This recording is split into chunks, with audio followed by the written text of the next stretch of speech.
Good morning from London. I'm Anna Edwards alongside Kriti, Gupta and Lizzy. We're an hour away from the opening trade. Here's what you need to know. Bloomberg learns the US is pressuring allies to toughen chip restrictions on China, as President Trump says Canada and Mexico tariffs due next week are moving forward. Asian stocks slump the most in 3 weeks. A split with allies. The US sides with Russia against a UN resolution condemning the war in Ukraine as France's president tries to get Europe back to the table for talks with Moscow. Plus, Friedrich Merz pushes to approve 200 billion euros in defence spending as Germany's chancellor in waiting looks to form a coalition government. Well, checking in on these markets, Anna, and the tariff news is dominating in Asia. Stocks down the most in 3 weeks. Looks like there's going to be a read-through to Europe as well, for ASML potentially. We also have this news on a 200 billion euro defence fund not doing much to move euro-dollar. Do traders not believe it'll do much for economic growth? We have the 10-year Treasury yield steady at 4.379%, lower 2 basis points. The countdown to the opening trade starts right now.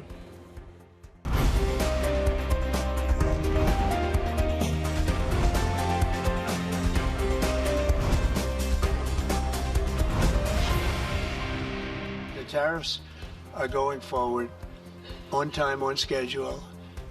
This is an abuse that took place for many, many years. And I'm not even blaming the other countries that did this. I blame our leadership for allowing it to happen. The back and forth continuing on the tariff story. Is it still a negotiating tactic, or are we barreling towards the kickoff? Of course, that expected as early as next week, especially when perhaps there was this thought of a little bit of a rollback. That's just one of the many threads we're watching this morning. The geopolitics, the story out of Germany, and not to mention these markets, plus plenty of the earnings were expected to start later this week. But Anna, let's kick it off with the Trump story. We heard him there speaking about Mexico and Canada. There's several other fronts, though, he's already got his eye on. Yeah, absolutely. There's lots to talk about this morning, and a lot of it comes back to President Trump, doesn't it? Let's pick up on some of the trade themes first. And yes, Mexico and Canada, he says it's coming soon. It's all on track. It's going to happen. Interesting, according to our reporting, another US official actually downplaying that and saying the timing of all of this is very unclear. And a reminder, this is the 25% specific tariffs on Canada and Mexico, not the wider mission on tariffs. But that's the latest on the Mexico-Canada thing. Let's go to our other tariffs, or our other trade story, if you like, this morning, and that's around chips, because our reporting suggests that the US, under President Trump, is trying to increase the pressure on China, limit its access to US technology around Nvidia, increasing sanctions on specific Chinese tech companies, and, crucially, putting pressure on Japanese and Dutch allies to do something similar. So, of course, we think of some of the tech names listed in Japan and of ASML. Yeah, well, if you mentioned ASML, I mean, we know they've been kind of hung between the two major economies of the world, given that they are the home of the largest chip-making equipment maker in the world. But we know that Joe Biden's already kind of tried this. He's already tried to block off the China story and really trying to get the Dutch government, not ASML specifically, but the Dutch government, to actually step in and say, we're not going to be interacting. That's come with very little. Are Trump tariffs on, say, the Netherlands perhaps the next step to whip them into action, as perhaps the Oval Office is looking to do? Yeah, it could take months before there are new US regulations here. Trump's, trying to do this, and you're seeing already Tokyo Electron shares down. As you say, we could see a read-through to ASML shares when they open later on. You've kind of seen a bit of whipsawing in Asian markets. The reaction initially negative, but then a bit of dip buying as traders kind of take the opportunity off. Yes, and it's important to say that this comes on the back of what we were talking about yesterday, Lizzy, which was the actions by the Trump administration around China more broadly, and Chinese investment into US technology and energy, and another line of that attack on China, which weighed on stocks yesterday, weighed on Alibaba, down by 10%, the ADR over in the United States yesterday. So this is sort of day two of a raft of news flow that plays badly, I suppose, into China. So we've covered North America. We've covered a little bit of the Asia story. Let's bring it right back here to Europe, because we know that Emmanuel Macron was in Washington, D.C. in the last 24 hours. We also know that Keir Starmer is going to be heading there as well later this week. Really, this idea of, can the Europeans step up, not just on the tariff front, but on the talks around Ukraine as well? And that's going to be crucial. Take a listen to what the exchange, I think, is the best way to put it, between the French president and the American president yesterday in the Oval Office. Europe is loaning the money to Ukraine. They get their money back. No, in fact, to be frank, we pay. we paid 60% of the total effort. And it was through, like the US, loans, guarantee, grants, and we provided real money, to be clear. Loans, grants, and guarantees. Emmanuel Macron correcting the United States president, but at the end of the day, kind of saying the same thing, that the expectation from a lot of this European funding is that the money will come back. But that has been the key concern from Donald Trump. Is Macron trying to have a bigger voice in this conversation? Well, you mentioned that Keir Starmer, is going to go over to Washington later in the week. There's all this expectation of whether he might have his Love Actually moment, and I feel like Macron just stole it there by kind of grabbing Trump's wrist and correcting him when it comes to the funding for this. We also had this interview with the US Treasury Secretary, the former US Treasury Secretary Larry Summers, saying that this deal that the US is trying to get Ukraine to agree to when it comes to how much of its mineral wealth should be used to cover the spending on this war is like a Versailles agreement imposed not on the aggressors but the victims of the aggression here. And, you know, it's kind of getting ugly, even though Ukraine says that they're near to a deal being agreed. If you take it a step further, and this is not what Summers was saying, if you humiliate Ukraine with a deal like this, does it actually lead to an even bigger war? Yes. I mean, it's history lesson 101. Everybody learns about Versailles at a very young age, don't they? So it's really interesting. We will play some of that later on in the programme. Interesting, though, I think a lot of the language in the room yesterday was fascinating. The way that Macron was speaking, calling him Cher Donald, and trying to build on that relationship between the two of them. And we'll wait to see whether Keir Starmer does the same or lends a different lens to that. Lizzy, let's talk about defence, because this is a really important subject. We talked a lot yesterday about whether a government that doesn't have a two-thirds majority will be able to change the spending when it comes to defence. Well, now it seems that Friedrich Merz has something else in mind. Yeah, and he expressed after that victory that he recognised the urgency to get a coalition formed, that the world isn't going to wait for Germany to do that, even though he needs to woo the Social Democrats into a grand coalition first, because, of course, he's ruled out an alliance with the AfD. But that urgency really rooted in the need to respond on Europe's defence needs. Now, it seems that there could be a workaround whereby the Conservatives work with the SPD around the government borrowing restrictions and push through this vote on the €200 billion defence fund before the new legislature sits for the first time on March the 24th. Kriti, I wonder whether actually this was something that you sensed when you were in Berlin. There was a kind of warmth towards, an enthusiasm for. A massive enthusiasm. I mean, €200 billion is no small amount from any European nation, let alone Germany, which, to your point, has been trying to get around that debt break. And we've seen that expectation priced in. You can see it on your screen right now in the stock market as well. And specifically in the first 6 weeks of the year, the concern here from a political standpoint is going to be the leadership of the SPD. The name of the night on election night was not Olaf Scholz. It was Boris Pistorius, the Minister of Defense, really already tasked with trying to modernize the military.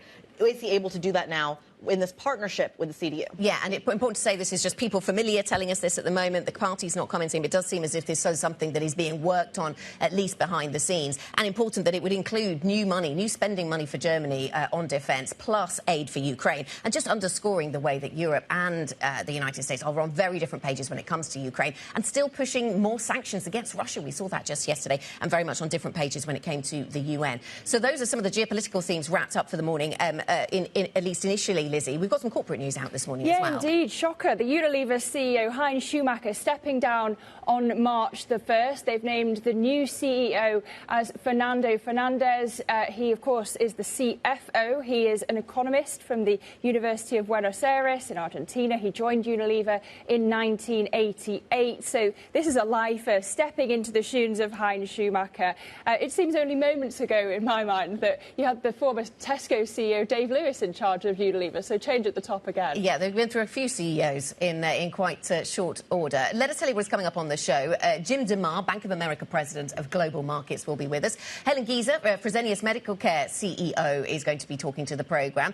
Sigrid de Vries, ACEA Director General, of course, getting a view from the car industry. Unpacking today's markets. We'll also have conversations with Daniela Haythorne, Capital.com Senior Market Analyst. Benedict Lowe joins us, BNP Paribas Markets 360 Strategist. So a lot of markets voices, a bit of trade, post-German election narrative. A lot to fit into today's programme then, Kriti. Let's throw in a little bit of monetary policy in there, why don't we? At 10 a.m. UK time, we have Nagel presenting the annual Bundestag report as well. And then just a few hours later, we are going to get the ECB, Isabel Schnabel, of course, the major hawk of the ECB, speaking at the Bank of England. Actually, that coming up at about 3 p.m. UK time as well. 1 p.m. UK time. 2 hours after that, we get that U.S. consumer confidence data. Is that where you start to see a little bit more reaction in this Treasury market, as well as an auction later about $70 billion, about 5-year notes? I think the highlight for me, in addition to, of course, the G20 FinMin meeting, maybe Apple's virtual shareholder meeting. And I think this is crucial as well, simply because we are hearing that they are going on a big hiring spree. We know that Tim Cook had met Donald Trump as well, so that's going to be crucial in terms of the conversation. We know in the first administration, Tim Cook successfully kind of discouraged tariffs on the likes of iPhones, but then ultimately moved his supply chain largely away from China into the likes of India, Vietnam, Cambodia, etc. Do we see a repeat? Yeah, our story cites how it has been a successful tactic in the past to promise investment in the United States and then see some favourable conversations with the Trump administration around trade. Yes, so he's talking about Houston, about Michigan, and a bit of a step up, isn't it, in terms of the amount that they spent over the last 5 years? Yeah, and Kriti, you talk about the personnel conversation that may happen there at Apple. You could see them actually scrapping DEI, diversity initiatives, as we've seen at a number of other companies in the light of the Trump administration's push. I'm interested as well, as an ECB watcher, in Nagel and Schnabel speaking. We've heard from Pierre Wunsch, the Belgian, yesterday, but really interesting to hear from the Bundesbank president, given that he's been talking about the debt brake.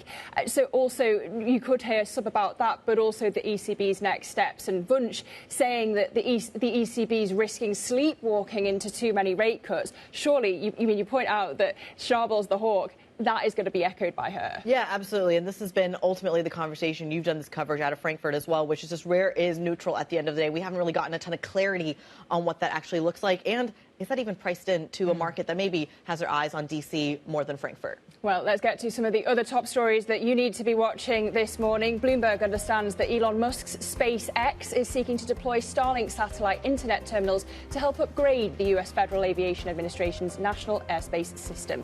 A source says Musk approved a shipment of 4,000 Starlink terminals last week. An FAA spokesperson confirmed that the agency is testing terminals at non-safety critical sites. The effort raises questions, though, about the future of a $2 billion Verizon contract and potential conflicts of interest for Musk's business empire.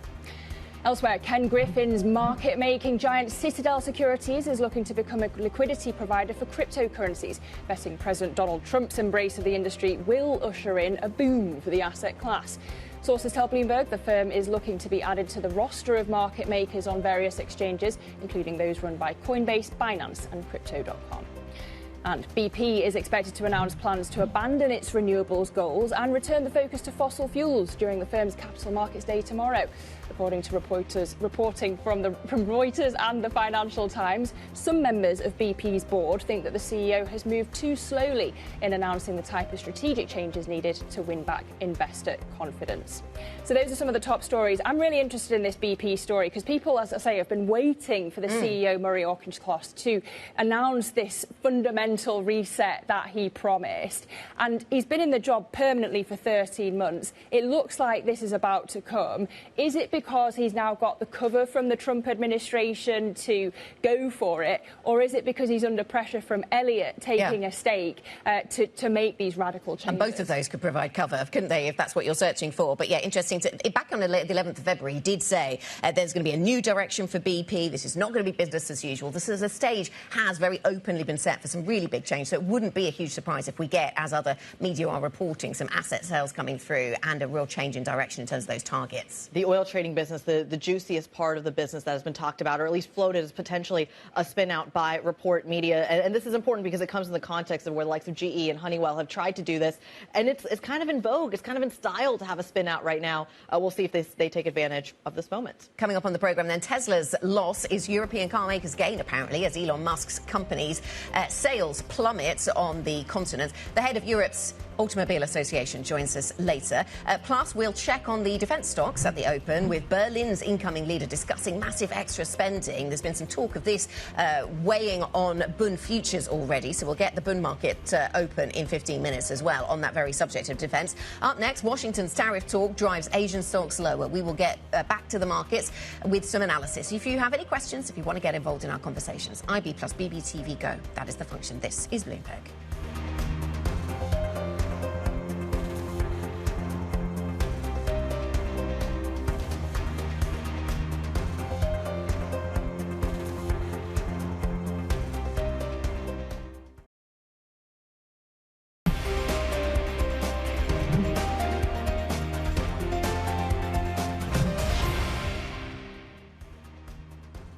Welcome back. This is the opening trade. President Trump says tariffs on Canada and Mexico will come into effect next month, but a U.S. official has cautioned that there's still some uncertainty. The tariffs are going forward on time, on schedule. This is an abuse that took place for many, many years. And I'm not even blaming the other countries that did this. I blame our leadership for allowing it to happen. I mean, you know, who can blame them if they made these great deals with the United States, took advantage of the United States?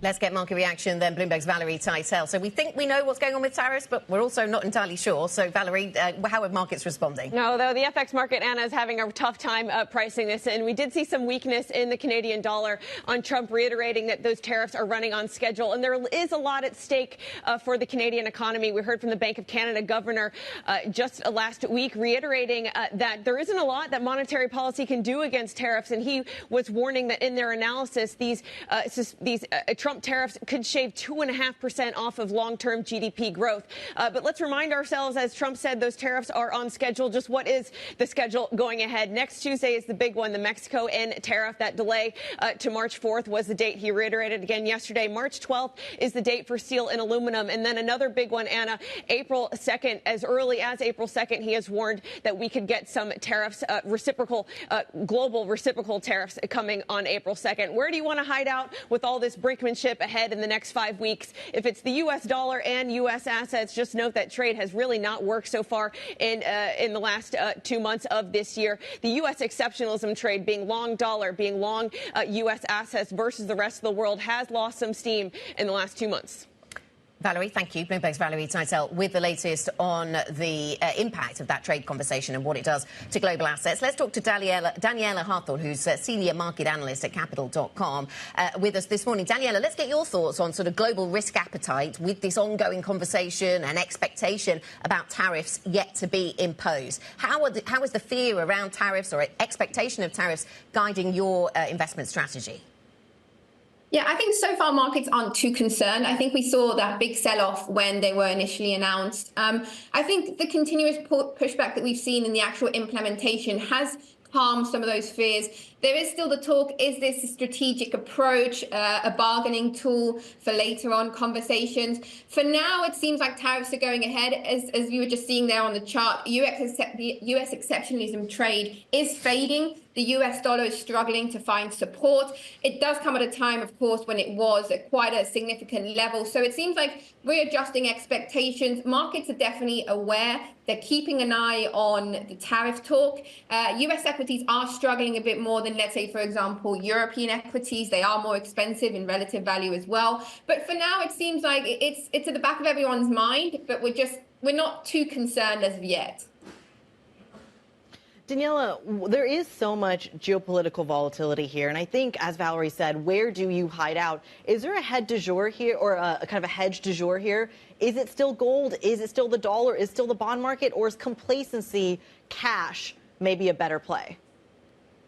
I think gold is definitely an interesting one. I think gold acts as a really good hedge, not only against geopolitical risk, but also economic risks, uncertainty in markets. And I think the big story around gold, it's not only the fact that we're expecting rates to come down eventually, And I say eventually because we've been waiting for a while now. But it's also the fact that central banks have been piling into gold. And I think a lot of that has to do with the fact that there's so much volatility around the US dollar, US stocks, but also the unsustainability of the debt structure in the US. I think that's causing concern. I think it was Powell that was saying that debt is growing faster than GDP. And this is definitely unsustainable. We keep on pushing up that debt threshold and not really attacking the systemic issues of the debt structure, the debt burden in the US. And I think that's causing a shift away from the US dollar as a key strategic investment in the world, as a key strategic reserve, moving towards gold. And I think gold has long-term fundamental value, not only from these short-term events like geopolitical risks, like reduced interest rates at some point, but also this global shift, and I think led by China, towards more gold as a reserve. Daniela, I want to stay with geopolitical risk, but switch focus to the war in Ukraine. Do you think that peace in Ukraine matters more to US investors than European investors? We've been hearing this, Deutsche saying that any increased defence spending, as we've been learning about, is going to benefit the US more than Europe because the US defence players are already operating near capacity. What's your take? I think from the beginning, this has been a strategic play on behalf of the Donald Trump administration to force Europe into spending. I think at no point did Trump and his team expect to leave key players like Ukraine, like the European Union, outside of these very important peace talks. I think from the beginning it was to scare the European Union and to, I guess, open their eyes to the fact that there is no common defense strategy, no common defense spending in the European Union, something that is very, very lagged, something that we've been missing for a while now. And I think that was the goal from the beginning. I think in terms of investors, I think if we're looking at the stock market, European defense stocks are definitely outperforming. We saw that last week when the initial talks about the increase in European defense came out. And I think there's a long-term, again, a long-term bullish momentum or positive momentum in these stocks, because even if the fears of the US abandoning the transatlantic deals or negotiation aren't as real now that Trump has accepted, I guess, Europe and Ukraine into these talks, I think it really has highlighted the fact that there needs to be a common defense strategy. Of course, the election in Germany has highlighted that as well, with the CDU leader Merz talking about this increase in defense. I think US investors will benefit as well. The US is actually expecting to reduce spending, and that should be balanced by the European spending in NATO. So I think it's been a key strategy from Trump from the beginning to induce and to force a strategic hand in the European defense spending. Daniela, let me ask you about gold prices, because you mentioned gold in passing there, but a bit more on that, if you wouldn't mind. We've seen, of course, the gold price very close to $3,000 a troy ounce. We saw it at a record just in yesterday's session. I guess asking if you think it'll go to 3,000, I mean, it's pretty obvious. A lot of people would probably just guess and say yes. But what is your view on where gold prices go here? I mean, Goldman Sachs talking about 3,100 by the end of this year because central banks are buying and there's more ETF flows.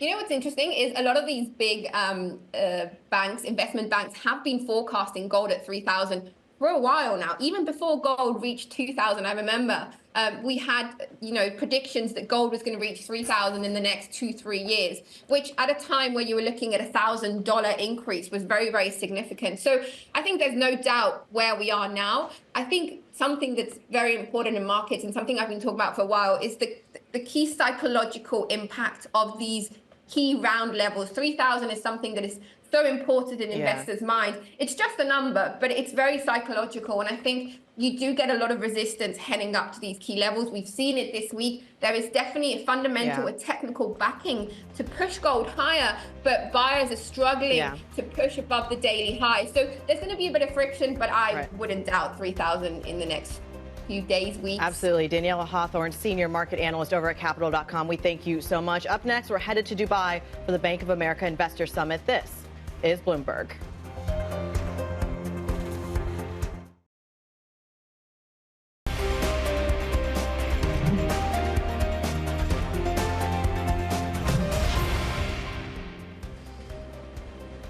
welcome back to the programme. 30 minutes until the start of the opening trade here in Europe. Let's look at the futures picture then. We are expecting a bit of downside for European equities this morning. This on the back of a pretty mixed picture coming out of the US yesterday, or mixed to the downside, I should say, because S&P and NASDAQ both lower by the close. So we are expecting a little bit of weakness.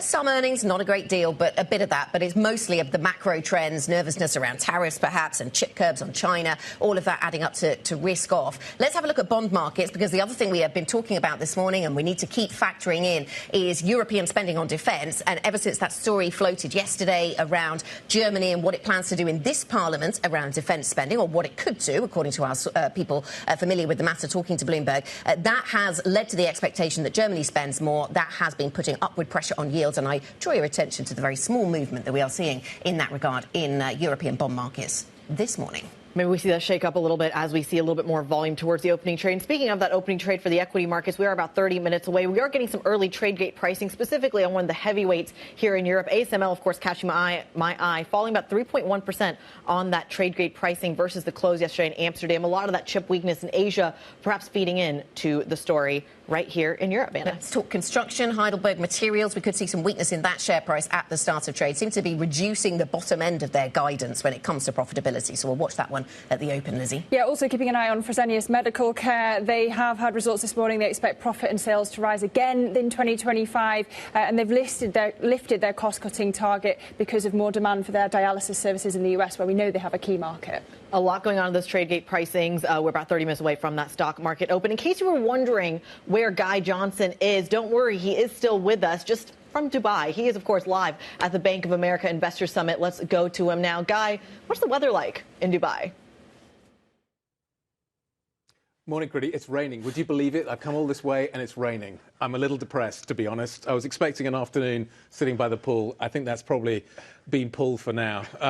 Maybe things will improve a little bit later on. You can probably hear Jim DeMar chuckling at my weather forecast this morning. It is cloudy. Yeah, I thought I'd come all this way. I thought I'd be guaranteed some decent weather.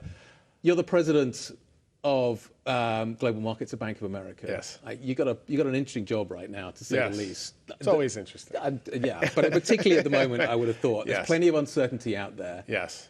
How are you doing with it? Like you said, it's interesting. It's an interesting time to be in the markets. Clearly, post the election, there was a lot of enthusiasm, the U.S. election. Yep. There was a lot of enthusiasm. Markets tend to present value the future. So there was a lot of excitement about that. Risk assets, whether it's equity markets, crypto, some other markets, appreciated quite a bit. I think once we got into January, reality starting to set in, and people just trying to determine what is possible versus what is doable. Okay. And we still don't know the answer to that question. Correct. So we're getting a quite choppy market. The S&P's kind of been chopping sideways for a while now. In this kind of environment, are you taking less risk? How are you actually on a day-to-day basis managing that? Yeah. Clients are doing a little bit less today than they were, let's say, when we were coming into the beginning of the year, and certainly where we were ending the fourth quarter of last year. One of the most common areas of interest and opportunity as people were thinking about potential for increase in tariffs was what markets would be impacted the most. Yep. You know, if you think about interest rate markets in general, people are heavily focused on, obviously, economic activity or lack thereof, but obviously central banks having a large influence on that policy. One way that people were thinking about dealing with tariffs was thinking about how currencies are going to adjust so that economies can maintain their same level of growth. So that was an area that was very active for us coming into the year. Now things a little bit less clear, as I said, and uncertainty a great deal higher. People are, I would say, waiting to get more information to make further adjustments. So what does to that mean in terms portfolios. of how the business is performing this quarter? Is it? Is this a kind of a wait and see quarter? How should we think about it? I think it's a good quarter. In general, I think there was a financial services conference that we had about a week ago down in Miami. There were some public statements made by us as well as other firms that we would think of as peers and competitors. Yeah. Environment's been pretty good, not as robust as when we had started, but things are still pretty good. Do you think what's more important to the Trump administration right now? Which market should we be keeping an eye on? Is it the level of the S&P? Is it what yields are doing? Kind of how are you? What's your barometer? What's your North Star right now? Yeah, from the prior administration, or I should say his prior presidency, everyone would say that he was very observant and tied to what the movement was in the S&P. I think if you listen to Treasury Secretary Bessent and comments outside of the administration in general, interest rates are, I think, the primary focus this time around. Not to say that they're happy with a steep decline in U.S. equity markets, but I think if you look at lower interest rates as a function of servicing the existing debt of the government, but also for capital formation and for a better business environment, lower rates would certainly be better. And do you think that's going to happen? Your view of the world right now, how are you seeing it? I think that it may come for different reasons, but I anticipate that we will see. Different reasons being?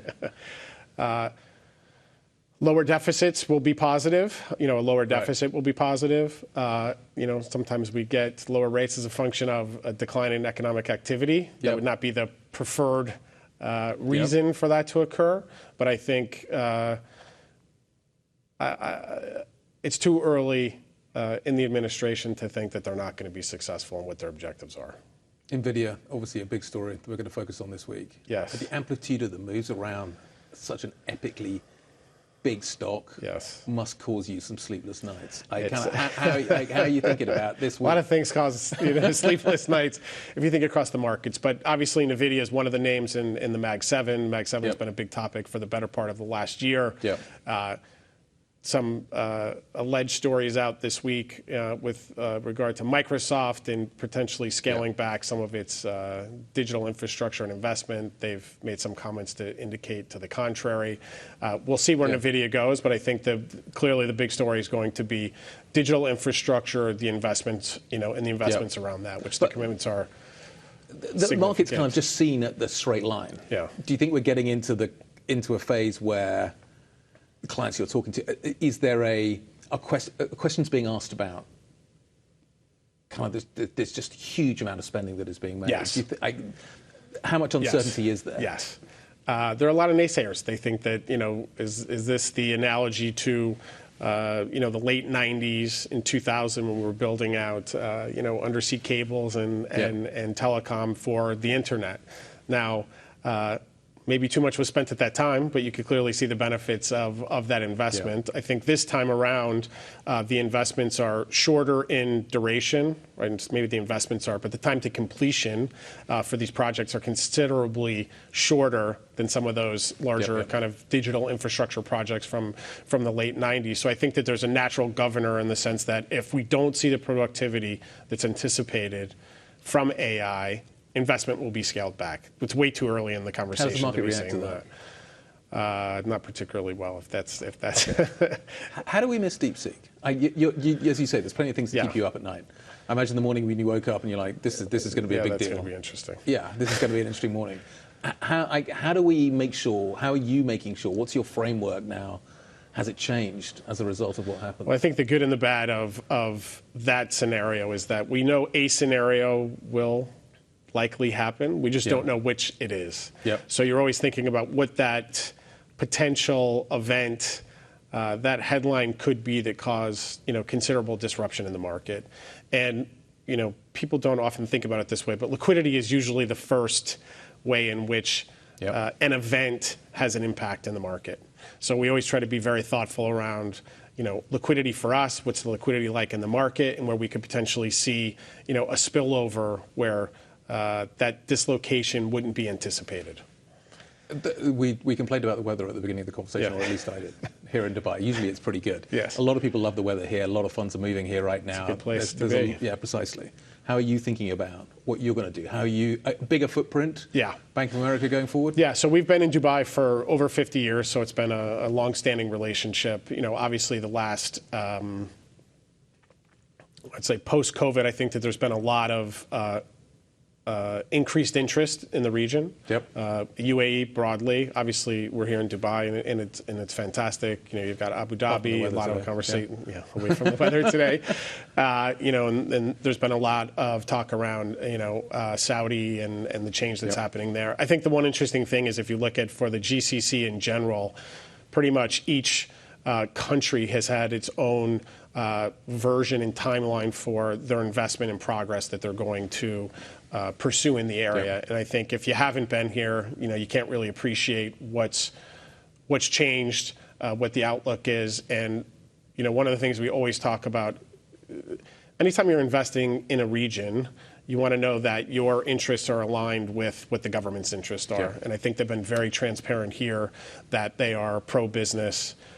They want to attract capital. They want to attract people. And they want to be a global destination. So it's a good place for us to be. The stars align.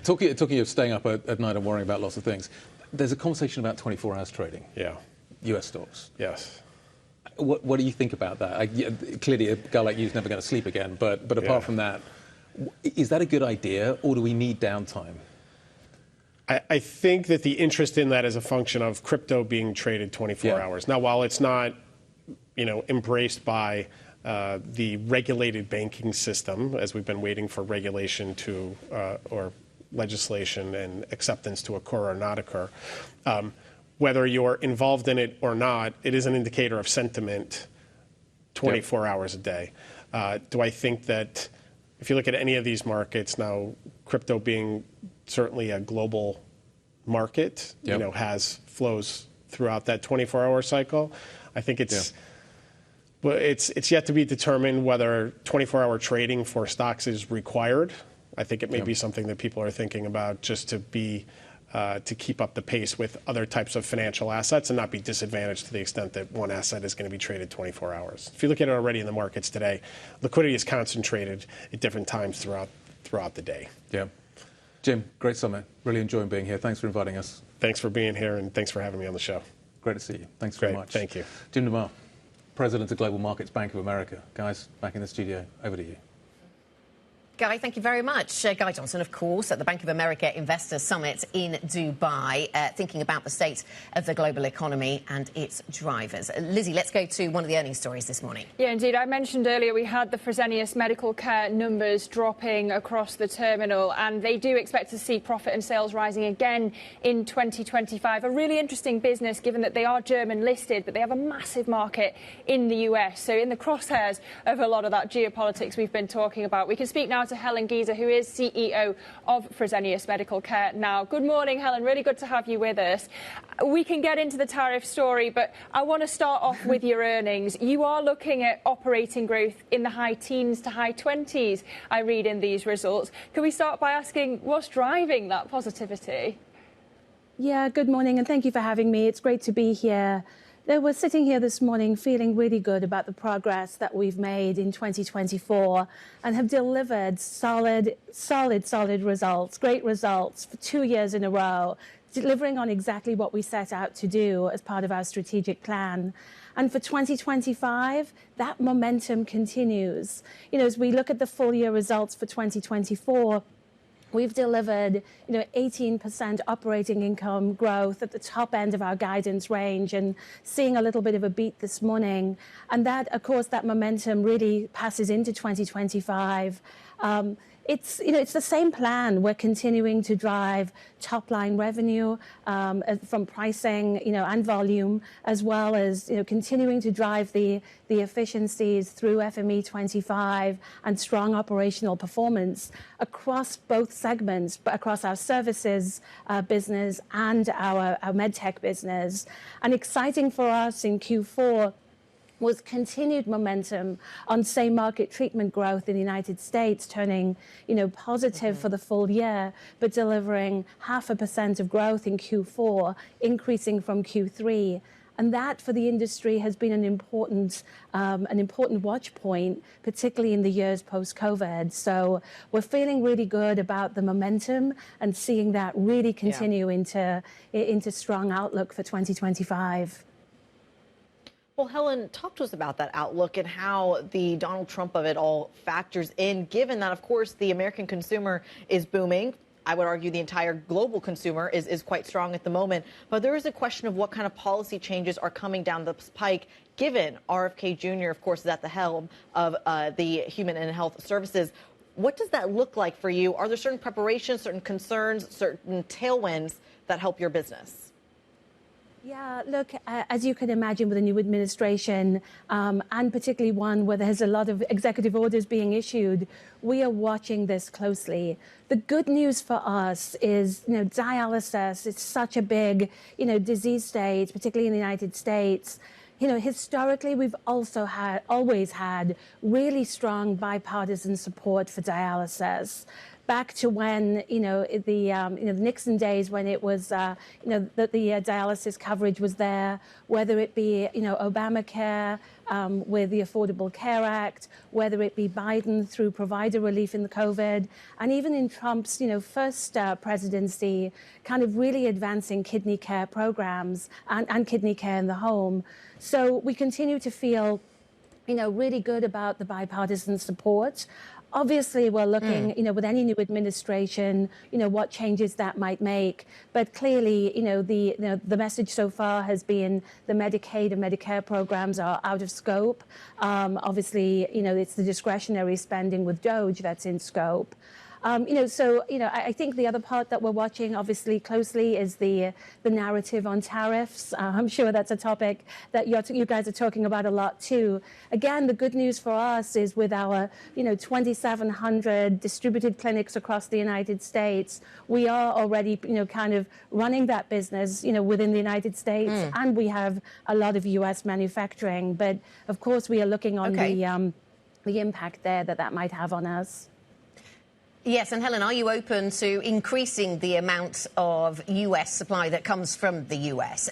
Are there any parts of your supply chain that come from outside the United States that could be vulnerable to tariffs? We feel good about the US footprint and what's already manufactured in the United States.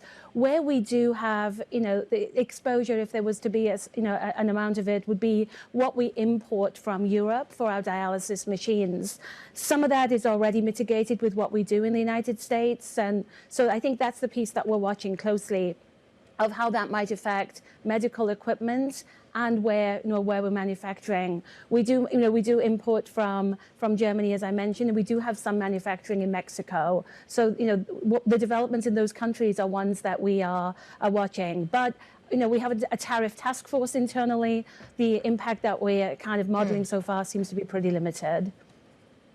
OK, I'm sure there are other businesses with a tariff task force as well. Helen, thank you very much. Thanks for joining us. Helen Geezer, the CEO of Fresenius Medical Care. We'll be back with more shortly, running you up to the market open. This is Bloomberg.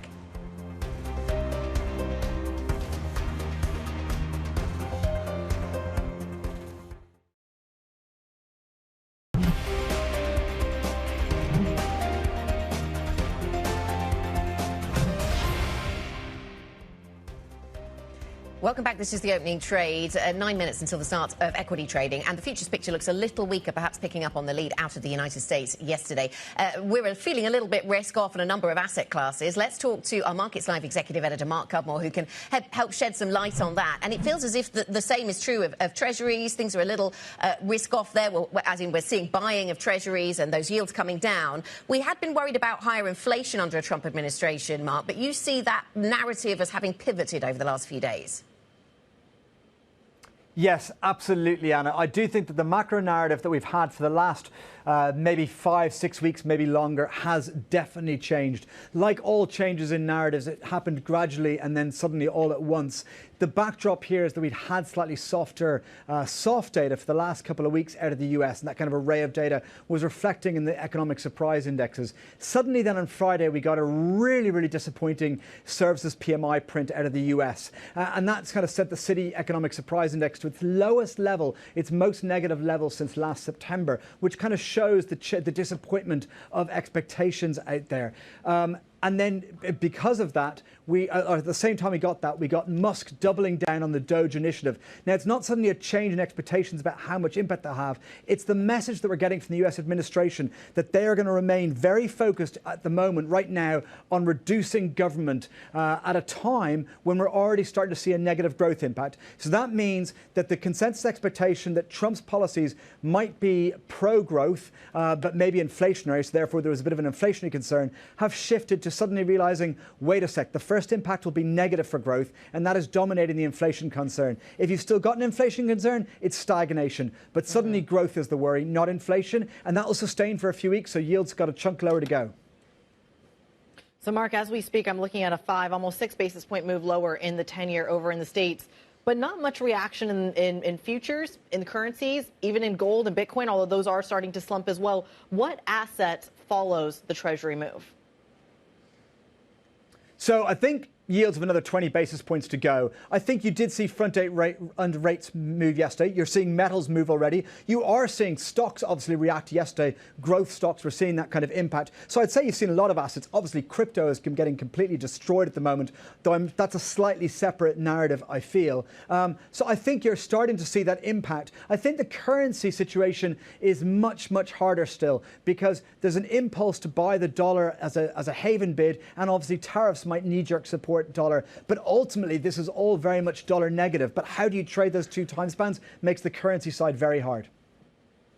Well, just focusing on the crypto bit, we have got Bitcoin down nearly 5%, Mark. Is it a sign that the Trump bump's faded?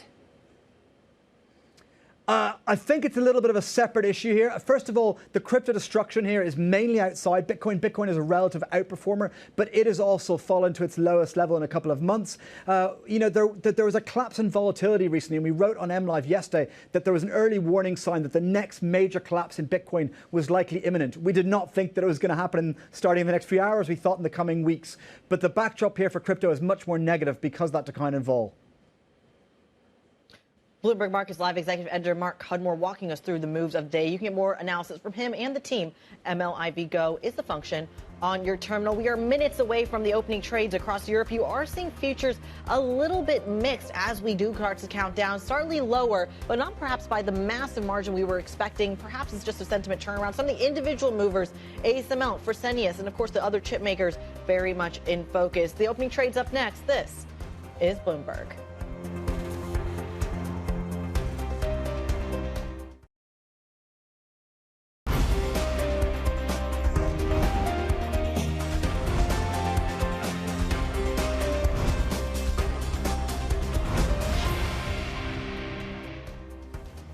A couple of minutes to go then until the start of trading here in Europe. Let's have a look at the handover from the United States yesterday. A little bit of geopolitical nervousness seems to be globally what is weighing on sentiment right now when it comes to tariffs and trade, when it comes to policies around European defence also. All of that adding up to a bit of nervousness, it would seem, and growth concerns, as Mark Cudmore was talking to us about, possibly in the mix as well.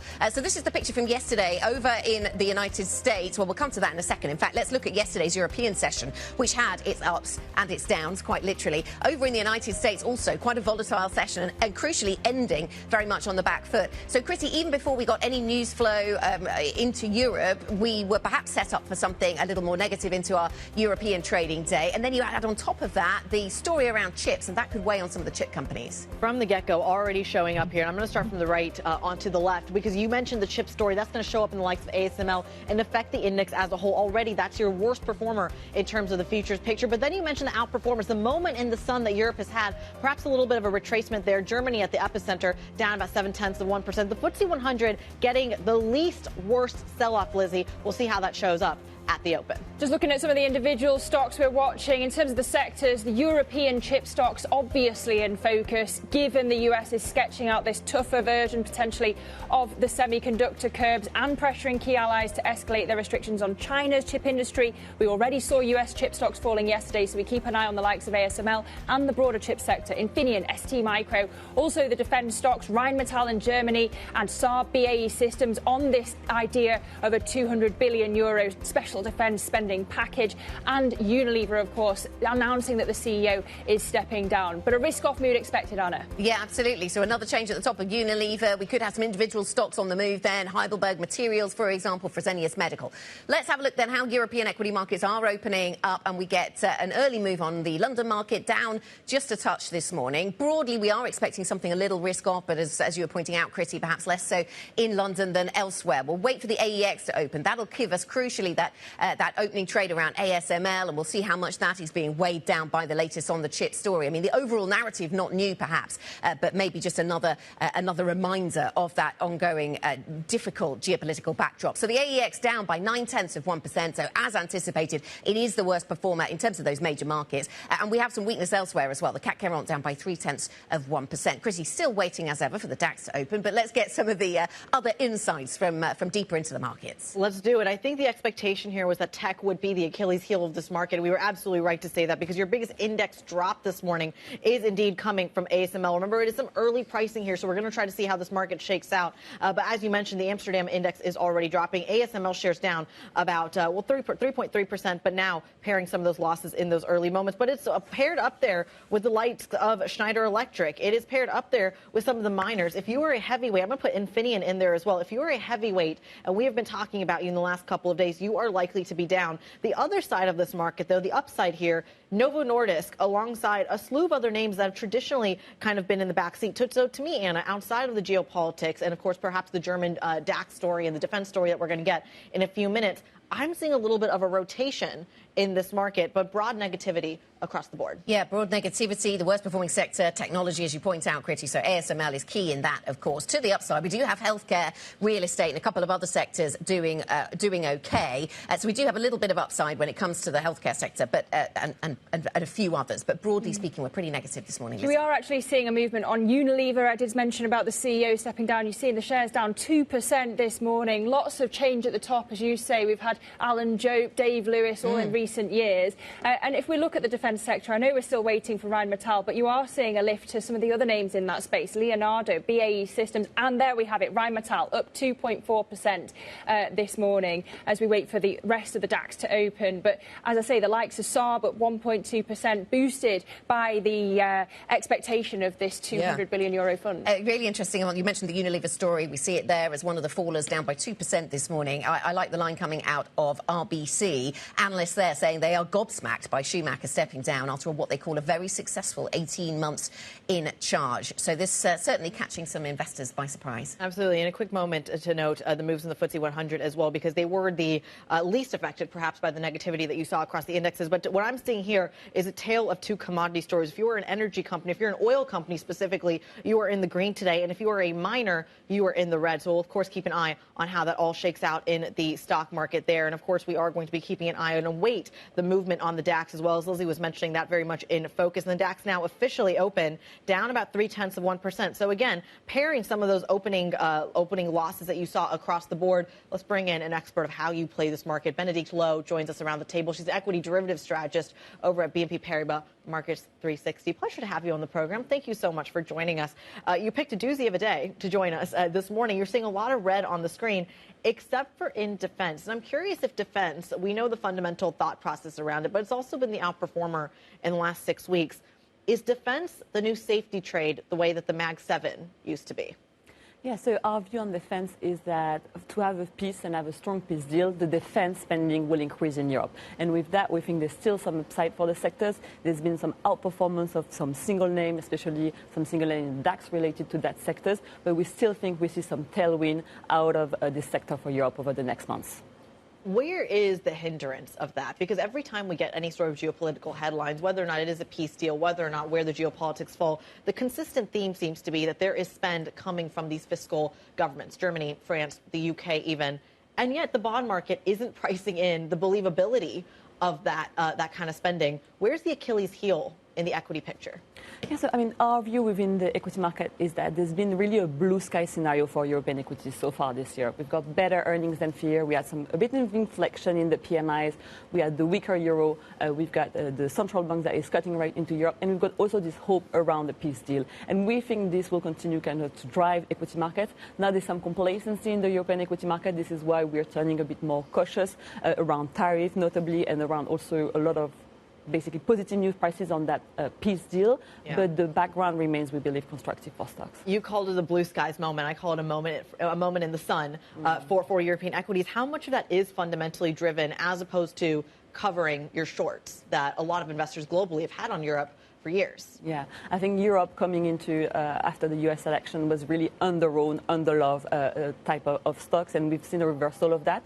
We have an equity positioning indicator at BNP. It's from scale from 0 to 100. It's now reached 79, so it's approaching those overbought levels. So this is something we have on our radar. If that index was to move closer to 100, this is one of the reasons why we could get a bit more cautious where European stocks would point to overbought level. But we certainly went from too much negativity priced into European stocks to now the glass being half full. But when you think of that in terms of the US stocks, is the rotation away from the US sustainable, or is it inevitably the case that investors will turn back to the S&P 500 in terms of their own picture?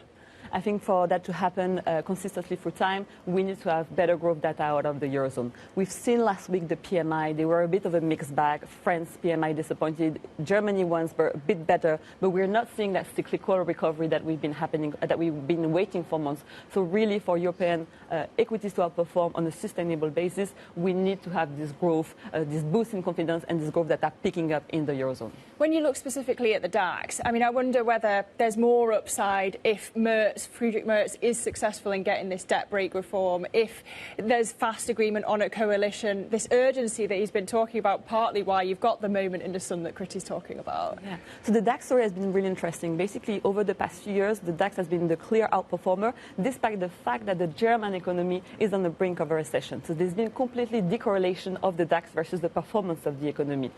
The index that has been mostly correlated with the state of the economy has been the small and mid caps index, the MDAX, the index that we look at.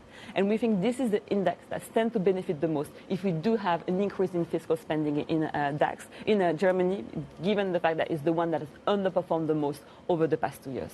And thinking about the other things that have led to this moment in the sun for European stocks, one of them you mentioned was cuts expected from the ECB. Is that still very much intact, Bénédicte? We've heard from a number of more hawkish voices at the ECB about, raising the question about how close we're getting to a pause. Hawks are going to be hawkish, but what are you expecting from the ECB? Yeah. Are you still expecting a lot of cuts? Yeah, so we had comments from Schnabel last week that say we were getting closer to the moment where the ECB would stop cutting rates. Our view at BNP that we still see 3 cuts for the end of this year. We expect them to happen before June. So we do expect that tailwind to come for European stock, but that could be a headwind if we do have the ECB that stop cutting earlier than what the market is expecting. At the moment, I think they're expecting around 2 rates cut for June, and there's some room for disappointment if the ECB turns more hawkish. Do you think, Bénédicte, we're being a bit complacent in Europe about the risks around tariffs, or can we just not? We can't know, perhaps, because we don't know exactly what the tariffs are going to look like. We spoke to the CEO of Fresenius Medical earlier on, and she was saying that they have a tariff task force. They're trying to assess what impact that's going to have. Are you concerned that maybe European markets should be a little more alert to this risk? Yeah, so there's a lot of uncertainty around the timing, around the impact that those tariffs will have. But I think there's definitely some complacency out of Europe. I think there's a bit of fatigue with the news that is dropping in every day on medias, and I think so. People have kind of looked towards more the positive side out of Europe. But when we look at past periods where there was some tariff hikes, the initial market reaction within the 10 to 20 first days was a correction from 3 to 6%. So within that, when we look at how stocks have performed in Europe since the start of the year, we haven't had that correction. So regarding that, there's some complacency that is priced in, and we do expect a correction in stocks if that were to happen. Where does the currency picture fall into all of this? Anna was asking about the ECB. We're also at a moment in the sun for the euro as well. If parity is still potentially coming down the pike, does that create a wave of inflows into the European equity market? Yeah. So one of the tailwinds that has been happening, the thing that has helped Europe so far, is having the weaker euro since a Trump election. So if we do get to parity, there's going to be further help for European stocks. Those exporters, they have higher revenue once they put it back into the European currency. So if we are going to parity, that is one further tailwind for European stocks. We were talking, Bénédicte, a little earlier about maybe some change in the narrative over in the United States, and this is relevant to European equities as well because they do so much global business. Whether we were seeing a move from worrying about inflation to worrying about growth, and our colleague saying that on Friday that PMI data, that was one of the triggers, and that the market is maybe moving more to be concerned about growth. The initial Trump policy response is not going to be growth positive but growth negative. Seems to be a building narrative. Is that something you're seeing coming through in your work? Yeah, one of the key risks that we flagged for US equity for this year is the risk of higher rates. We are in the situation where the growth picture is a bit weakening in the US, but at the same time, the inflation is remaining sticky. Meaning, if the growth picture continues to deteriorate but inflation remains sticky, the Fed won't have the room to cut rates as expected from the market. So this is the point of a risk for the market. If the inflation stays high, the growth picture starts to weaken, and the Fed is unable to come and help the economy. OK, so yes, if you're worried about both growth and inflation, looking at a little more stagflationary. Thank you very much, Benedict. Thank you for joining us. Benedict Lowe, equity derivative strategist at BNP Paribas Markets 360. Let us go to the core six, have a look at how some of these big names in European equity markets are performing this morning from a host of different sectors. Novo Nordisk, the only area of green, and that chimes with the overall market picture. We do have the healthcare sector up by 0.8%, and Novo Nordisk obviously playing its part within that. We had those numbers from Fresenius Medical that were well received by markets. Everything else really to the downside. Nestle perhaps unchanged, but everything else a little bit weaker. In particular, we see ASML down by 1.7%. Of course, we focus a lot on that and this chip story out of the United States that President Trump is really picking up on the work of President Biden and pushing for more curbs on China's ability to access US tech. Let's get some more individual stocks on the move. Joe Easton has a briefing. Joe.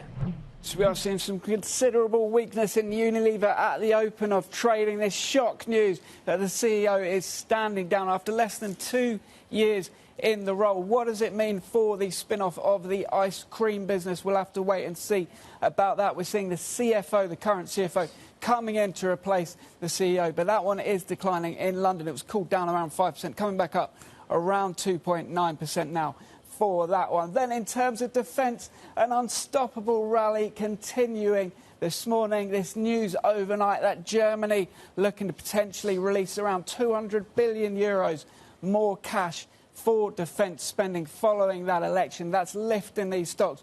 Remember, a lot of these are already up around 40% since Donald Trump was elected in November. So we're seeing continued gains even after a rally yesterday following the initial results from the election. Then in terms of a couple going the other way, we've got Renault getting hit after Elon Musk downplays the potential for Tesla to invest in Nissan. Now, bear in mind, Renault, of course, owns around a third of Nissan stock. We've also got a downgrade today from Jefferies, so it's a double hit for Renault this morning in the auto space. And then over in white goods, all those washing machines and dishwashers, Electrolux is hit today as the company says they are not going to now sell their Egyptian business. And it was a really profitable part of the company, and analysts were hoping they would actually offload it and take that cash, but they're not doing that now. So Electrolux falling in Sweden. Then on the broker moves, back in Amsterdam, Philips, this one is upgraded at Exane BNP Paribas following a slump after the earnings. Exane reckons the company has kitchen sinked the earnings guidance and therefore expectations very low, so they come up to outperform on that one. And then finally in banking, SocGen if overweight at JP Morgan after strength in the company's trading business. So that one is outperforming in the banks today. SocGen up 1.5% in Paris this morning. OK, Joe Easton from our equities team, we thank you for those individual stocks moving at the open. As we actually look at the stock 600 now up 0.2%. So a bit of green across the screen there. But coming up, we're going to dive more into the UniLever story. Change at the top. Heinz Schumacher set to step down after less than 2 years in the role. More on his replacement at the consumer goods giant next. This is Bloomberg.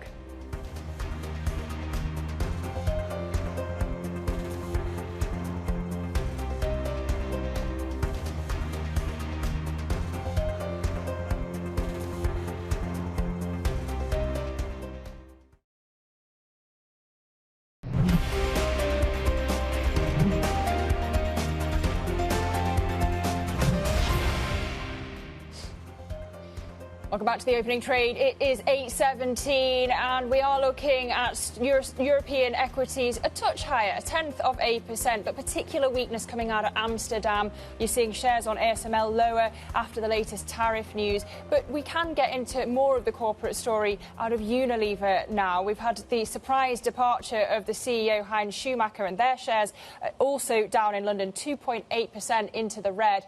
But his departure just after less than 2 years at the helm of the consumer goods company. Schumacher is going to be replaced by the current CFO, Fernando Fernandez, and we can discuss what's going on here with Jennifer Creary, who is Bloomberg's UK retail reporter. Jennifer, blinking you'd have missed the tenure of Heinz Schumacher. What's he done? Why is he leaving? Yeah, I mean, he hasn't been leading the business for very long, right? So he took over from Alan Jope back in 2023, and, you know, he had a tough time of it. At the time when he took over, you know, investor confidence was at a low point, and he's had to really turn around the business. During that period, you know, he's had to contend with high inflation, weak consumer sentiment in key markets like the US and China. And it's been tough for him. And if you really kind of read into the statement from the chairman today, clearly he thinks that Fernando Fernandez is the guy for the job. Yeah, that's interesting, isn't it, Jennifer? Because we're looking at a business that's trying to sell quite an important part. It's decreasingly about food, isn't it, Unilever? But it does still have this ice cream business. And as Joe was saying to us earlier, does this raise questions about their plans for that? But I think you were saying from the statement, there's confidence in the CFO's ability to deliver this. Yeah, exactly. I mean, so if you look at the past few years, the business has really had to turn around. So under Schumacher, he's cut 7,500 jobs. He's rode back on ESG. But, it's a tough road ahead because they've got, the triple listing with the spin off its ice cream business, its primary listing being in Amsterdam, but also in, New York and London. And that's an incredibly complex process. But clearly, Fernando Fernandez is the right guy for the job. Well, speaking of him, he has the background, I mean, of course, as CFO, so there's that continuity aspect, but he also has a background in supply chain management, which I think always kind of perks up my ears when I hear it in the context of the tariff story. Can you talk to us about that exposure that Unilever might have to some of these more geopolitical issues? Yeah, I mean, well, it's a huge consumer goods company, right? And some of those key markets are China, and the US, and given Fernando Fernandez's background, he'll have a lot of experience in that. He's been in the business since 1988, and he's had a bunch of key roles in key markets in Latin America. He was also the president of Beauty and Wellbeing, a huge division. So he has a lot of that experience, which he can bring into that CEO role. What does it mean for the Ben & Jerry's division? I mean, it's going to be a very complex process, and there are a lot of questions that remain over that, in terms of like liquidity, tax, and so, I think that's going to be a very difficult road ahead for the CEO. Bloomberg's Jennifer Curry walking us through the Unilever story. We thank you so much. I mean, let's do a quick check on some of the European tech names as well, because this is really what's driving the index. We're seeing some real weakness when it comes to the likes of ASML, when it comes to the likes of Nvidia and STMicro. We know this was a conversation in the Biden administration. We know that this has been something that is, of course, affecting these markets. We saw it in the Asian session as well. And there's a lot going on when it comes to simply the read-through that you're seeing. Is this perhaps taking some of the steam out of the rally that we've seen in the chip space as well? Yeah, absolutely. Let's just recap what's been happening with chips then. The Trump administration is planning to step up efforts to limit China's tech advancements with tougher curbs on chips and pressure on allies to escalate their restrictions. And this is interesting here, Kriti, isn't it? Because this, just like tariffs, is another part of the Trump agenda that isn't new. President Biden was doing a lot of this already, and we saw that there was continuity between Trump's first term and then Biden on tariffs, and now we've got Trump picking up on this baton. This does have bipartisan support, doesn't it, to go after China and its ability to get hold of these chips, especially when we think about all the deep-seek narrative. Can I go 101 and dive into Kriti's experience here? What is it that blocks this from going further? What are the hurdles that Trump's likely to face that Biden already faced? Well, this is something where we know the Biden administration has put in a lot of pressure as well. It's crucial, though, on which sectors this affects, and I think that's the key point here. And it's no longer a chips equals AI story or chips equals like iPhone story. It is now chips affects everything from washing machines to the EV story, now then to the AI data centers. That's where Nvidia has had its biggest gain. So it's also a question of the consumer impact and the retrieval of that. And that's why you saw this in the oil space as well. I'll make the connection here. The Biden administration didn't go as tough on Russia, for example, for the sanction story because of that ripple effect. And that's something that's the game changer here for Donald Trump, because he's actually willing to say, well, maybe things will get a little bit more expensive. Maybe things will get a little pricier, but perhaps there won't be as much of a big of a concern. But the economic resilience of the United States of America really helps that narrative. Yeah, interesting on the tech side of things, though, to think about whether this has anything to do with DeepSeek. It's part of America's response to the increasing competition that we're seeing from China around AI themes and the ability of Chinese tech to get hold of some Nvidia chips of some specification.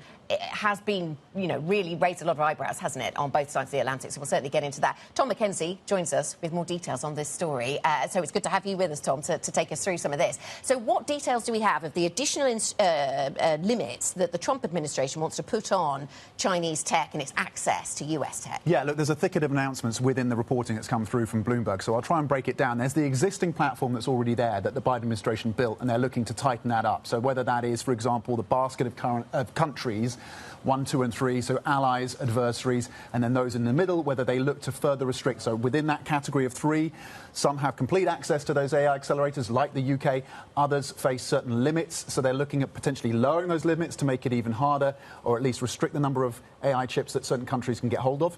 That's one platform that they're looking to use that the Biden administration put in place where they can tighten it. The other is taking, again, the Biden administration's work that they've done and building on that, which, for example, is working with US partners like the Dutch and the Japanese. And we know officials from the Trump administration have been out to the Netherlands and to Japan, particularly Tokyo Electron in Japan and ASML in the Netherlands, to put pressure on both those countries to try and limit the access that engineers from those companies have to the Chinese markets to continue to work on the machines and the kit that is already in situ in China. So that's another area. The other one is Nvidia, and we talked about those restrictions on Nvidia AI accelerators, and you all were just discussing that, potentially moving the dial down in terms of the number of Nvidia AI accelerators that are allowed to be shipped into the market without a license. That could be shrunk as well. Okay. And then there's the new part as well, which I can go into in terms of additional aspects they're looking at, which is potentially sanctioning some of Chinese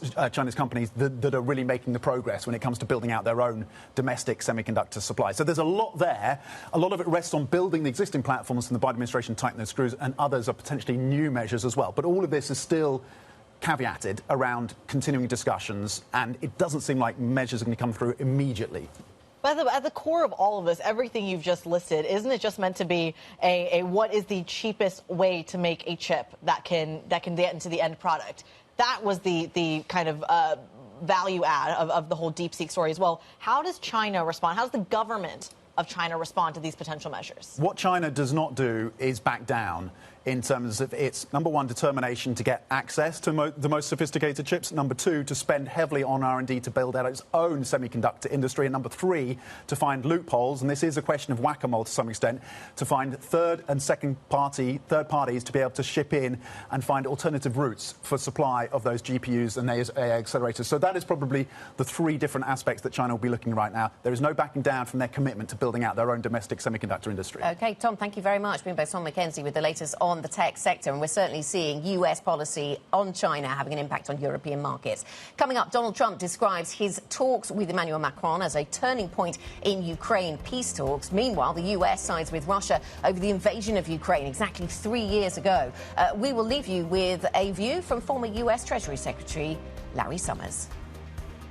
What the Trump administration seems to be proposing, and to be fair, we have not seen all the details, is Versailles, a Versailles-like agreement imposed not on aggressors, but imposed on the victims of aggression.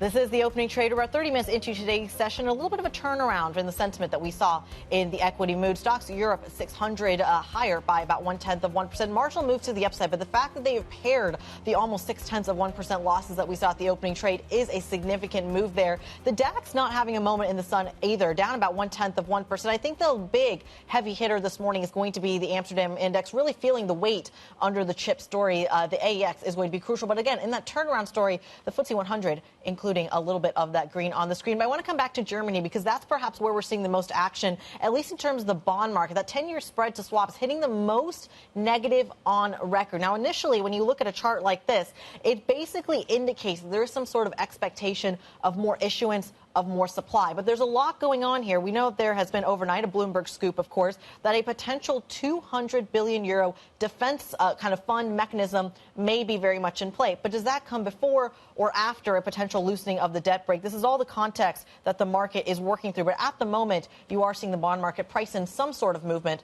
from the German defense story. Yes, absolutely. So we have the perfect voice to talk about this, and we'll get to the defence spending story in a moment. The German Conservative leader, Friedrich Merz, is almost certain to become Germany's next Chancellor then, but he needs to form an alliance, a coalition with the Social Democrats to secure a majority. Joining us for the latest on the German election fallout, the conversations that are ongoing across Berlin, is Oliver Crook, who is, of course, in Berlin for us. Ollie, we'll come to the defence story in a moment, but what are the barriers that Merz is going to face when forming a coalition with the SPD?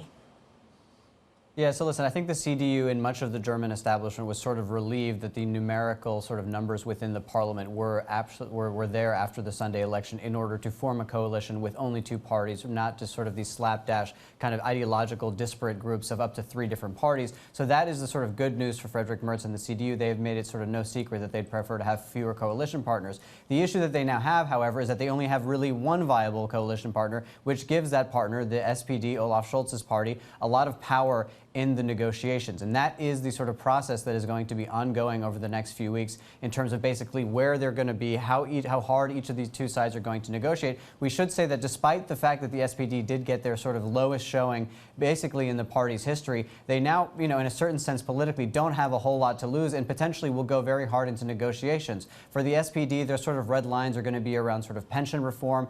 They're probably going to want to not reduce the welfare state, which is of course what the CDU would like to do quite aggressively. But again, what is really key here, I think, is the sort of timeline. We're not expecting the sort of even exploratory talks to begin until basically March the 6th. And again, when Friedrich Merz says he wants to hit the ground running and basically the world is not waiting for Germany and he wants to get a government together quickly means before Easter, by the end of April. And again, when we think about the sort of speed at which the United States is moving, 2 more months, or thereabouts without a German government is not really an ideal situation. And there I was thinking that the Germans were punctual. But look, we have got Merz and the SPD leader planning to have a call today. This is, of course, to sources speaking to Bloomberg, Ollie. I wonder whether Merz is going to have his eye on a trip to Washington. You've already had Macron in Washington, Starmer due to go later. How do you think that US-German relations, especially concerning defence, are going to change with Merz once he's Chancellor? Yeah, so listen, everyone I spoke to at the CDU headquarters on the eve of the election, or actually the night of the election when we got all of those sort of results out, everyone was very sort of trying to be optimistic about what this new government and Donald Trump, what that relationship could look like. Of course, the CDU is a much more conservative party than the SPD. They should, on some ideological levels, have more in common with Trump, which is what these lawmakers were pushing forward. But we should say that Friedrich Merz, in the lead up to this election and over the last few days, has had a very sort of sober view of what of the United States and its stance towards Europe. Have a listen to what he had to say about Donald Trump and the U.S.-German relationship.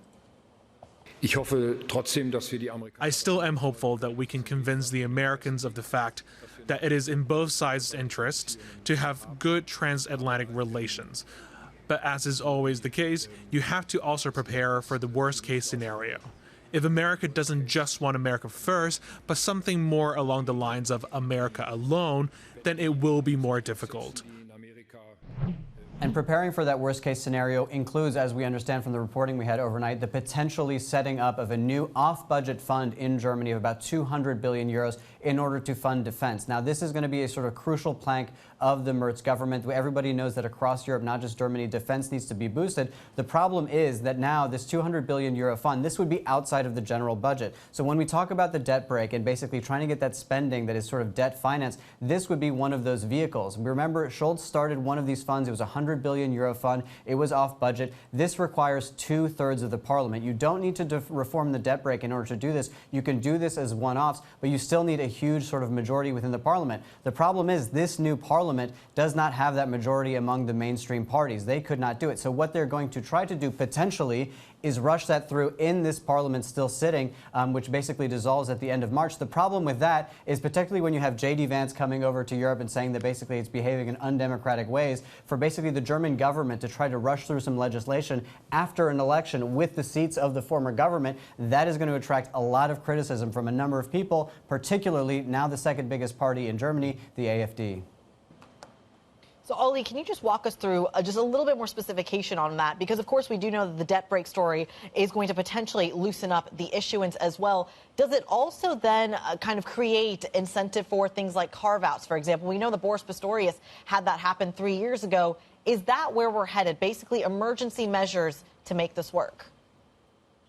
Yeah, so this is really what's interesting when you think about the sort of the arithmetic of the parliament now, right? So let's just explain very broadly. The sort of the debt brake is something that is not just a piece of legislation in Germany. It's part of the Constitution. It's part of Article 115. It was brought in after the financial crisis in 2009. In order to change the debt brake, what you require is 2/3 of the Bundestag to vote in favor of that. You can, however, have sort of carve-outs, crisis measures, crisis funds, as we've had a couple times over the last few years after the invasion of Ukraine by Russia. Again, that also requires 2/3. Where it gets really interesting in terms of the voting on the actual 2/3 of the debt brake itself is you have parties in Germany, for example, Die Linke, which did about 9% in the election. They now are sort of a significant player. They are okay with debt financing. They are not okay with spending that money on defense. You have the AfD, who's okay with spending money on defense, but does not want to loosen the debt brake. So you have all of these sort of conflicting interests, which is why it might be easier to do the individual carve-outs. But the question of loosening permanently and sort of reforming majorly the debt brake within Germany is a very, very difficult one,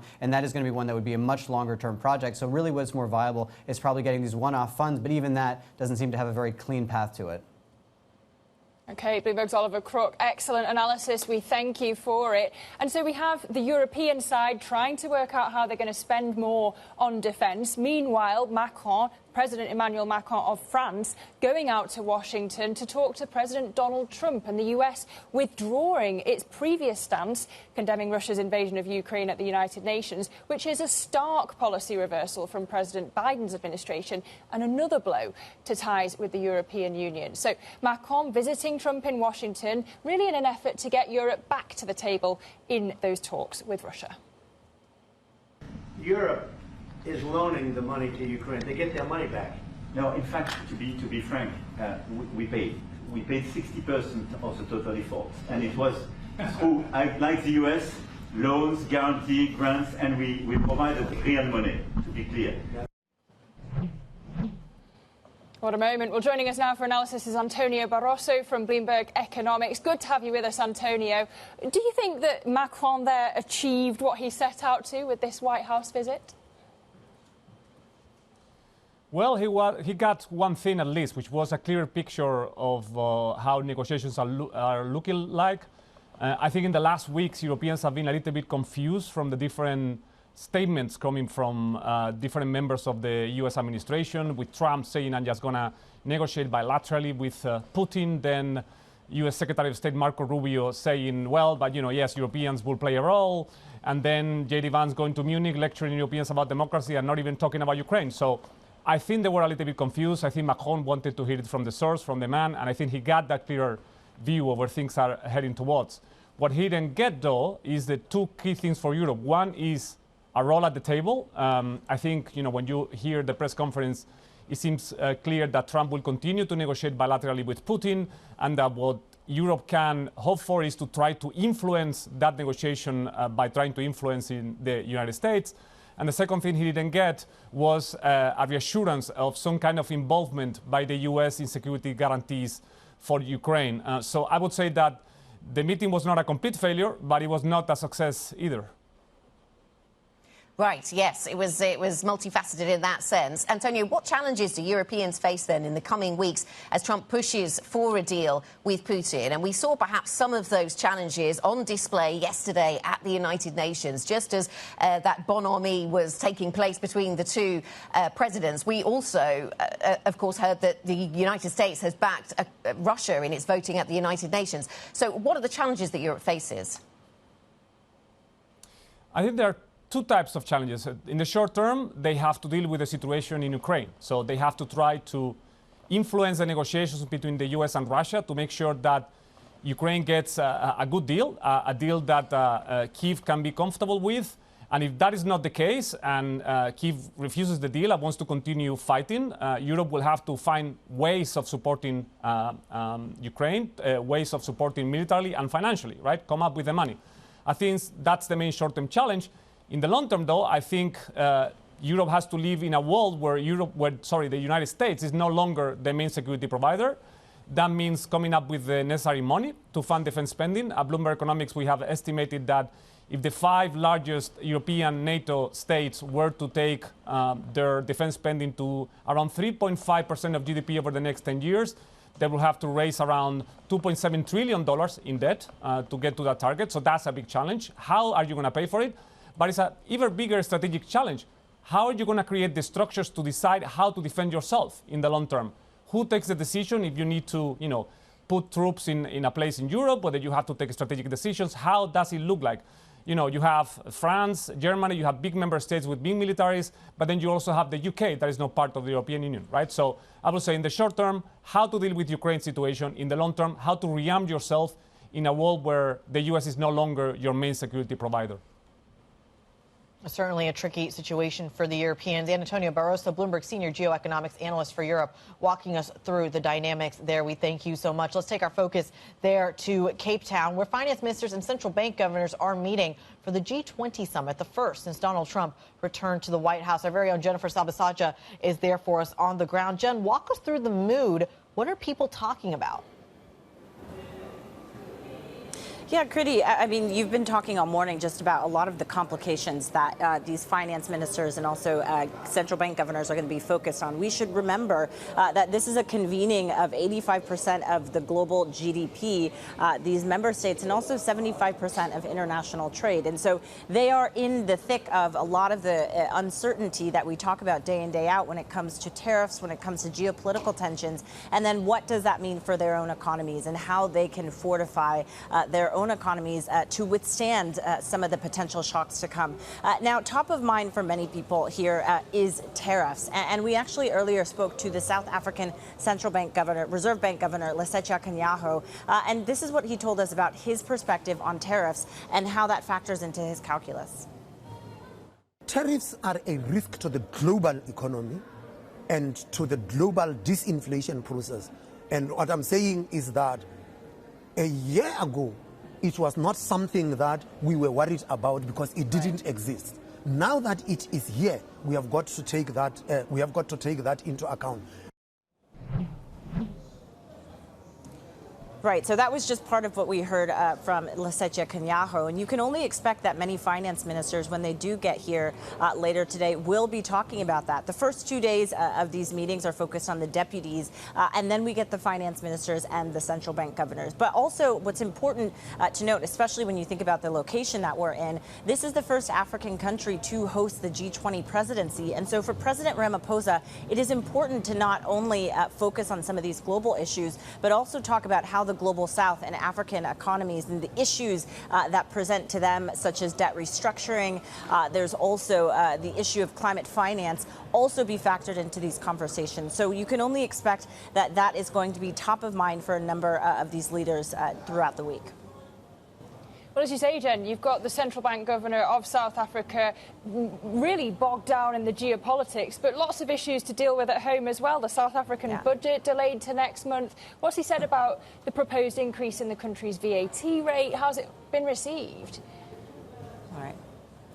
Yeah, and also, Lizzy, the fact that South Africa has sort of found itself in the crosshairs of the U.S. President, especially when it comes to disputes around some laws that have been passed here, but also cutting off aid potentially. So, we asked Lesetja Kganyago what he thought about this, and he said this proposed budget in particular that was supposed to be unveiled last week, as you noted, could have presented a potential shock. But he does say at the same time that in his role, it is a central bank governor's job to respond to the second-hand shocks. Now, we're unclear of what that could have potentially looked like. That was the proposed budget, the 2% added VAT tax, was a political. There were disagreements about how to actually impose it, and so we did see it collapse. But now the question is, how does this look like moving forward? We did get Lesetja Kganyago, though, to talk to us about what he thinks in terms of their inflation targets. He says his expectation is that potentially we will see inflation start to rise, at least here in South Africa, because of a number of the issues that we have been talking about, tariffs in addition to that.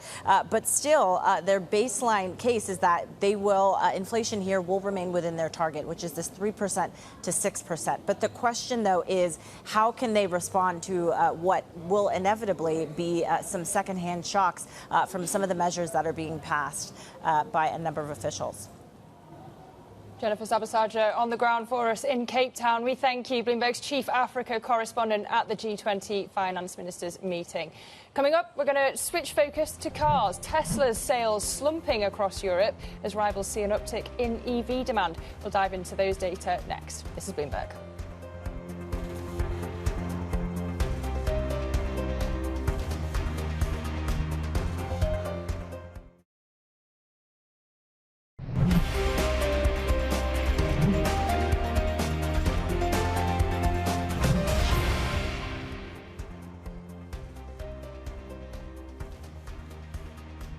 Welcome back to the programme. This is the opening trade. Now, Tesla sales plunged 45% last month across Europe as rival car makers saw a surge in EV demand. Despite strong EV sales, total sales in the region declined 2.1% due to falling demand for plug-in hybrid, gasoline and diesel models. Joining us now is Sigrid de Vries, Director General of the European Automobile Manufacturers Association. Sigrid, thank you so much for joining us. So a bit of a complex picture, sales down overall, but EVs doing well. Within that, Tesla not doing so well. We'll come back to Tesla and its role in Europe in just a moment. But just sticking with the EV theme more broadly, it seems like EV sales actually doing okay, Sigrid. So I know that you've been arguing that the European Union needs to slow down the imposition of emissions rules.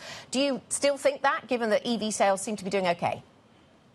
Well, EV sales are doing okay, but it depends on the measure that you use to measure success. It's indeed remarkable that in less than 5 years, we reach a market share on average of 15% battery electric vehicle sales in Europe. That's remarkable by any standards, but it is not enough to meet the regulatory objectives that the EU has set. To meet these objectives, to be compliant with the law, we need to be closer to 25% market share today. And that's why we are sounding this alarm bell, because yes, we're on a great trajectory, in a great transformation, but it's tough.